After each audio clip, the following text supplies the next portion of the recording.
Si Glue ang masasabi ko na isa sa mga pinakamalakas pagdating sa XP noon, ngunit hindi nakilala ng karamihan ngayon. Napakadaya rin ng ultimate ni Glue kung saan napakabilis lang ng cooldown ng kanyang ultimate kung sakaling ma-takedown yung kanyang sinasakyan. Kapag mabilis kasi ang cooldown, maaabuso natin ito at pwede gamitin ng paulit-ulit at dun tayo makakalamang sa kalaban. Itong video na to ay makakatulong upang magamit nyo si Glue ng tama sa XP lane. Hello class, I'm Professor Joseph at this time pag-uusapan natin kung paano ginagamit si Glue sa XP lane. Halos wala o bihira na ako makakita na gumagamit kay Glue ngayon. So kapag napanood nyo to at matutunan nyo gamitin si Glue, sana magamit nyo siya sa mga rank game kasi napakaganda ni Glue, solid pa rin talaga ilagay sa XP lane.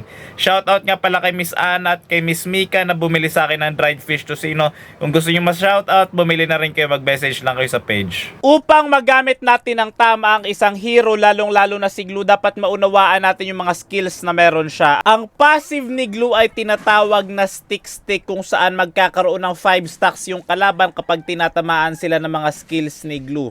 Kapag tinamaan yung kalaban ng skills ni Glue, mababawasan yung kanilang movement speed at yung damage na kaya nilang ibigay o binabato nila kay Glue ay hindi na ganun kasakit. Nababawasan dahil sa passive ni Glue kapag nai-stackan sila. Ang first skill ni Glue ay tinatawag na slam kung saan ini-stretching yung kamay niya at syempre may maiiwan doon, sumasabog yon. At ganito mangyayari, ulitin natin. Ayan o, first skill. Ayan, may maiiwan at kapag tinapakan ni Glue yan, kusa magko-cooldown yung kanyang first skill. At ayan spammable yan, paulit-ulit yung gagamitin. Pero halimbawa, hindi nyo tinapakan o hindi nyo tinamaan ng second skill yung first skill, magko-cooldown yon. Ang second skill naman ni Glue ay tinatawag na pass kung saan may mini stun ito, nakakapag-immobilize yan. Tingnan nyo mabuti, tingnan nyo. Ayan o, ayan o.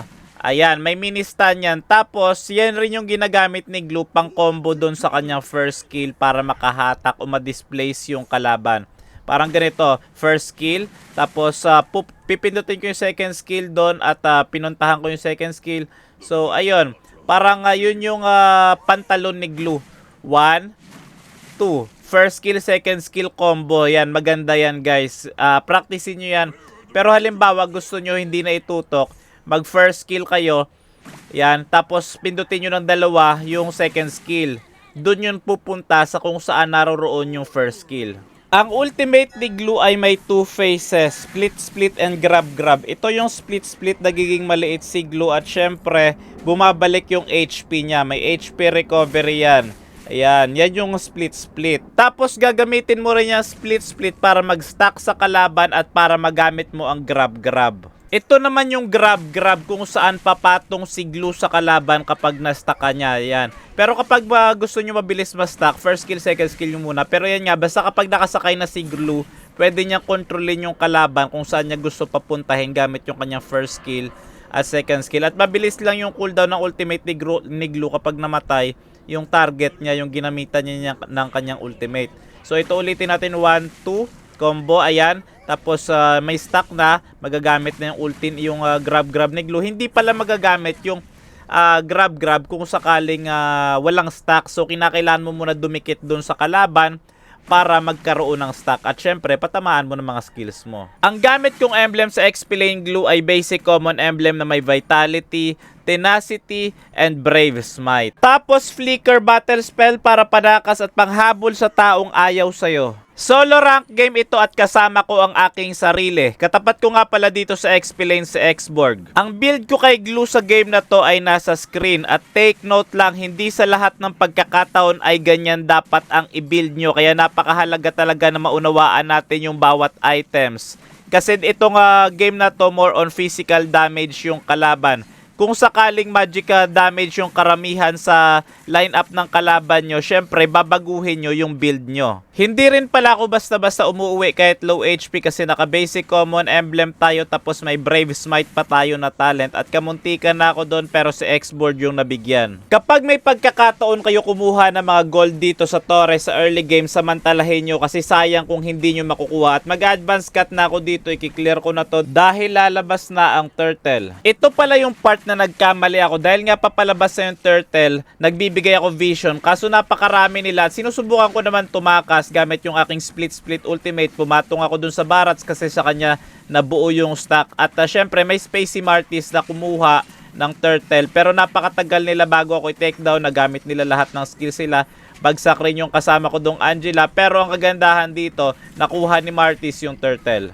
Kapag nasa XP lane ka, napakahalaga na lagi mo dapat i-clear ang lane mo. Ayan, first kill, tapos tinatapak-tapakan ko para maging spammable yung first kill ko. At kapag may pagkakataon na gamitin yung first and second skill ko, ginagawa ko. Pero kapag hindi available yung second skill, tapakan nyo na lang yung first kill nyo para maging spammable. Gusto ko lang din ipaalala sa inyo ang trabaho ng XP Lane Glue. Kapag XP Lane Glue kayo, syempre dapat makunat kayo. Kayo yung tumatangke, kayo yung sumasalo lahat ng damage ng kalaban at hindi nyo priority kumuha ng kills. Okay na yung kahit marami kayong assist at maibuhos ng kalaban yung skills sila sa inyo para pag makikipaglaban yung mga kakampi mo sa kalaban, hindi na available yung skills ng kalaban kasi nagamit na ng kalaban yung skills nila sa'yo.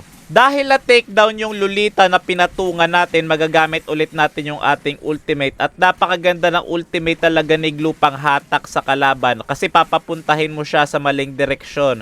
Kaya mabilis namin na takedown yung Barats. Wala siyang magawa doon kasi syempre hinata ko siya papunta sa maling lugar. Ulitin natin para makita nyo. Hinata ko si Lolita pabalik gamit yung first skill and second skill. Dapat pabalik o kaya papunta sa direksyon kung saan yung mga kasamahan mo. Uulitin natin dito kay Barats. Since sa takedown nga si Lolita, mabilis yung cooldown ng ultimate natin. Tignan nyo yung tuto ko dito, pabalik. Tignan nyo, pag nakapatong kay Barats, ayan, pabalik.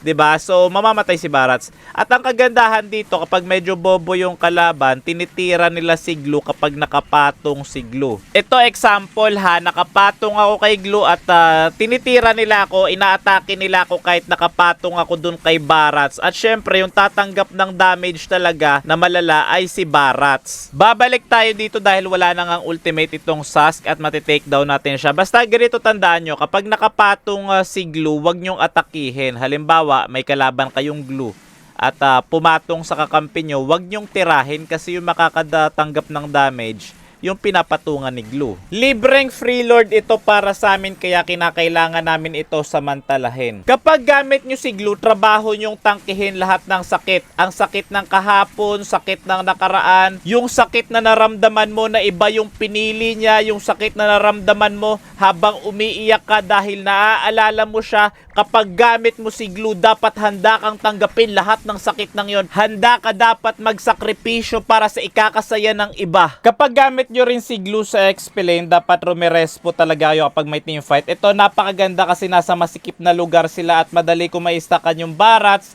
At yung tinuro ko sa inyo kanina, yan yung hatak pabalik. Ayan. So mapaparusahan si Barats, mawawala siya at mabubura sa mapa dahil nga napakaganda ng displacement na ginawa natin para sa kanya. Pinabalik natin si Barats sa maling tao.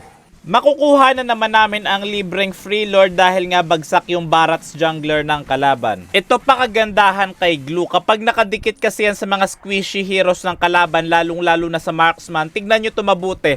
Napakalagkit. Walang magawa yung Layla dito. Hindi siya makatakbo at tinitiis yung damage na kaya kong ibigay.